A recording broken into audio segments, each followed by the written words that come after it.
చిగురించబోతుంది. గొప్ప దినాలను చూడబోతున్నావు. నీ యేసుకు సమస్తము సాధ్యమే. గుడ్ మార్నింగ్ దేవుని ప్రియ కుమారుడు, గుడ్ మార్నింగ్ దేవుని ప్రియ కుమార్తె. Special good morning to you. నీ జీవితంలో ఎంతమందికి నువ్వు చెప్తున్న వారు వినట్లేదేమో నీ జీవితం కొరకు.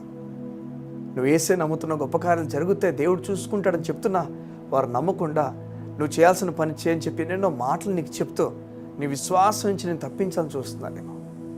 ఈ ఉదయం దేవుడు నీతో మాట్లాడుతున్నాడు. నీ జీవితం ఈరోజు యోసేపు లాగుందేమో. నీ కళలు వివరించినప్పటికీ జనాలు అర్థం చేసుకోకుండా నిన్నే తిరిగి అవమానపరిచి ఇష్టాసారంగా మాట్లాడుతున్నారేమో. ఈ ఉదయాన్నే యోసేపు జీవితంలో కార్యం చేసిన దేవుడు నీ జీవితంలో కూడా కార్యం చేయబోతున్నాడు. అలసి సొలసిపోయి ఉన్న నీ జీవితంలో దేవుడు కార్యం చేయబోతున్నాడు. ఈరోజు నీ అన్నదమ్ముని అమ్మేయడానికి చూస్తున్నారేమో. నీ చుట్టుపక్కల వారందరూ కూడా నిన్ను అమ్మడానికి ఇష్టాసారంగా మాట్లాడుతూ అవమానపరుచున్న వారు ఉన్నారేమో. ఈ ఉదయం దేవుడు నీతో మాట్లాడి చెప్తున్నాడు, ఇలాంటి పరిస్థితుల్లో యోసేపు ఉన్నాడో నీకు తెలుసా? అన్నదమ్ములు అమ్మేశారు, నీకు తెలుసు కదా. చెరసాల్లో తీసుకుని వేసేసాడు. ఏ చోటైతే దేవుడు ఆశీర్వదించాడు, ఏ చోటైతే దేవుని ఆశీర్వాదాలు పొందుకున్నారో వారందరూ కూడా తిని గొప్పగా చూడకుండా తీసుకెళ్లి చెరసాల్లో వేసేశారు. చూడండి, అలాంటి ఒక సమయంలో యోసేపు నిరాశపడిపోలేదు, దుఃఖపడిపోలేదు. యోసేపు దేవునిపైన ఆధారపడ్డాడు. యోసేపు తన కళని వివరించినప్పటికీ ఎవరు నమ్మలే. ఆఖరికి ఆ జైల్లో ఇద్దరు కూడా సరిగా నమ్మలే. చివరికి జరిగిన తర్వాత వారికి అర్థమైంది, ఇది యోసేపు చెప్పిన కళ, భావం అది జరిగింది మా జీవితంలో.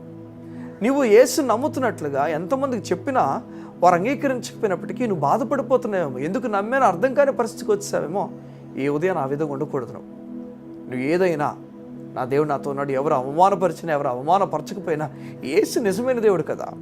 వారు అంగీకరించలేనందుకు యేసు తక్కువైపోడు, వారు అంగీకరించినందుకు యేసు ఎక్కువైపోడు కదా. ఎవరేమనుకున్నా నా దేవుడు చేయాల్సిన కార్యం నా కొరకు చేయబోతున్నాడు. అవును, నిజమే. దానియేలు, షడ్రక్, మేషక్, అబేద్నెగోలు వీరు ఇతర దేశాల్లో వేరొక దేశాలు వీరు దేవుని కోసం నిలబడ్డారు. చూడండి, వారిని అగ్నిగుండంలో వేసిన అగ్ని ఏం చేయలేకపోయింది. దానియేలుని సింహబోన్లో వేసిన సింహాలు ఏం చేయలేకపోయాయి. ఏం చెప్తున్నాడు దేవుడు? దేవుడు మనకు తోడై ఉన్నాడు.